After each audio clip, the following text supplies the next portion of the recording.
2027 तक भारत चाइना को पीछे छोड़ सबसे ज्यादा पॉपुलेटेड देश बन जाएगा। बढ़ती पॉपुलेशन के साथ इकोनॉमी भी उतनी ही तेजी से बढ़ सकता है। पर यह कोई नई बात नहीं है। भारत हमेशा से ही कई देशों के लिए आकर्षक केंद्र बना हुआ है। हालांकि ब्रिटिश अंपायर के दौरान कई तरीकों से आनी पहुंची, पर उससे 1000 साल पहले भारत सबसे ताकतवर और महत्वपूर्ण देश रहा है दुनिया भर में। इसका सबसे बड़ा कारण बना भारत का भौगोलिक यानी जियोग्राफिकल स्ट्रक्चर। हाल ही में हुए भौगोलिक बदलाव से भारत को आज भी कई चुनौतियों का सामना करना पड़ता है।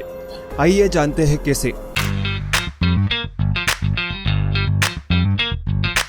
दोस्तों, एक जमाना था जब मैपिंग इतनी सटीक तरीके से नहीं हो पाती थी।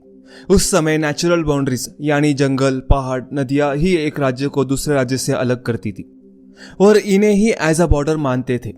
किसी देश के पास में अगर कोई बहुत बड़ी स्ट्रॉन्ग नेचुरल बाउंड्रीज है तो वो ज्यादा स्ट्रॉन्ग निकल के आता था।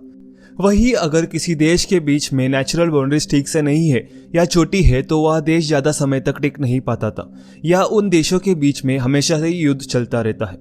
अगर भारत के जियोग्राफिकल स्ट्रक्चर को देखें तो नीचे के तीनों तरफ से समुद्र से घिरा हुआ है और ऊपर के एक तरफ हिमालय के पर्वत है तो दूसरी तरफ रेगिस्तान। भारत को सबसे बड़ा बेनिफिट मिलता है हिमालय के पर्वत से। अगर यह पर्वत ना होते तो दो ताकतवर देशों के बीच हमेशा ही युद्ध का खतरा बना रहता और कोई भी देश अपनी सेना को लेकर भारत में कभी भी घुस सकती थी। जितने भी नॉर्थ इंडिया के रिवर्स है, गंगा, यमुना, सारी की सारी हिमालय से आई है। इनकी मदद से देश में एग्रीकल्चर सेक्टर इतना आगे आया है कि इतनी पॉपुलेशन होने के बावजूद भी खाने पीने की कभी कमी नहीं होती। दूसरा सबसे बड़ा बेनिफिट भारत को मिला है अपने जियोग्राफिकल के वजह से, वो है समुद्र। इंडिया की आज भी जो सबसे ज्यादा कोस्टलाइन आती है वह समुद्र से जुड़कर आती है। आज के हाईटेक वेपनरी होने के बावजूद भी किसी देश पे समुद्री हमला करना बहुत ही मुश्किल होता है। वही 1000 साल पहले आप सोच सकते हो कि आर्मी के साथ ओशन पार करना लगभग नामुमकिन सा कार्य था।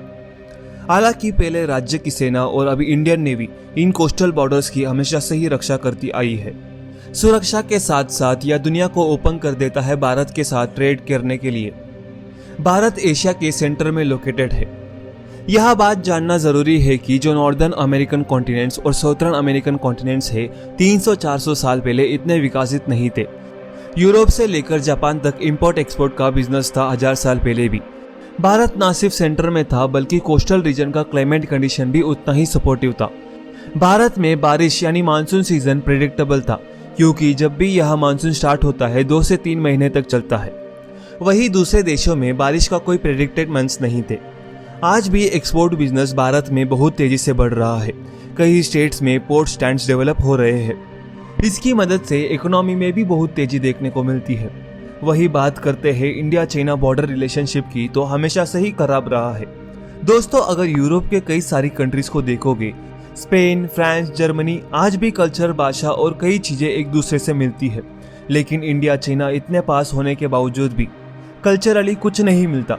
हमारी भाषा एक दूसरे से बिल्कुल भी मैच नहीं होती। जो वहाँ के ट्रेडिशन है इंडिया से पूरी तरह अलग है। प्राकृतिक सीमाएं यानी हिमालयन माउंटेन्स दोनों देशों को एक दूसरे से अलग रखने में कामयाब रही है। इस वजह से दोनों देशों ने अपने अपने सिविलाइजेशन को डेवलप किया, जिसकी वजह से हमने अपने तरीके से फार्मिंग करनी सीखी, मिलिट्री पावर को डेवलप किया, राज्य चलाना सीखा, यानी खुद का एडमिनिस्ट्रेशन, रूल्स और रेगुलेशन सब अपनी तरीके से किया। जब तक ब्रिटिश अंपायर भारत में नहीं आए तब तक इंडिया किसी के इन्फ्लुएंस में नहीं आया। साथ ही चाइना ने भी खुद के तरीकों से डेवलप करना सीखा और साथ साथ ना चाइना को खतरा था कि भारत उन पे हमला कर देगा और ना ही भारत को चाइना से कोई खतरा था।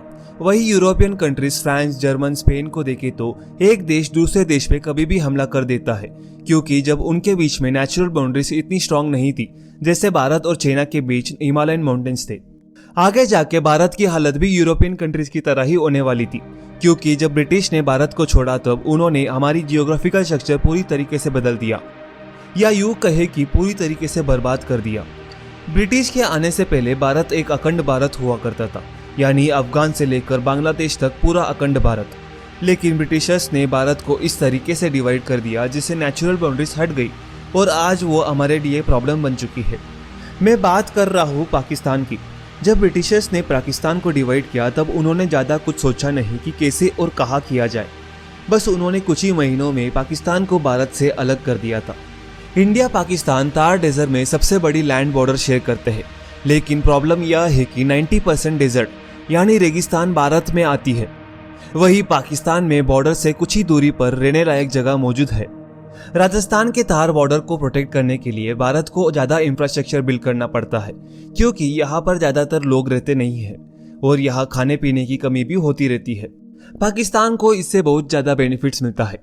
अगर भविष्य में युद्ध की परिस्थितियां बन जाती है तो बॉर्डर तक सप्लाई देने के लिए पाकिस्तान को आसानी होगी।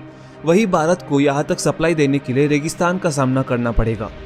वही बात करें कश्मीर की, जहाँ स्ट्रॉन्ग नेचुरल बाउंड्रीज थी, माउंटेन की मदद से उसे भी डिवाइड कर दिया जाता है। इससे भारत को टेररिस्ट अटैक जैसे खतरों का सामना करना पड़ता है और धीरे धीरे कश्मीर में इंडियन कल्चर भी खत्म होता जा रहा है।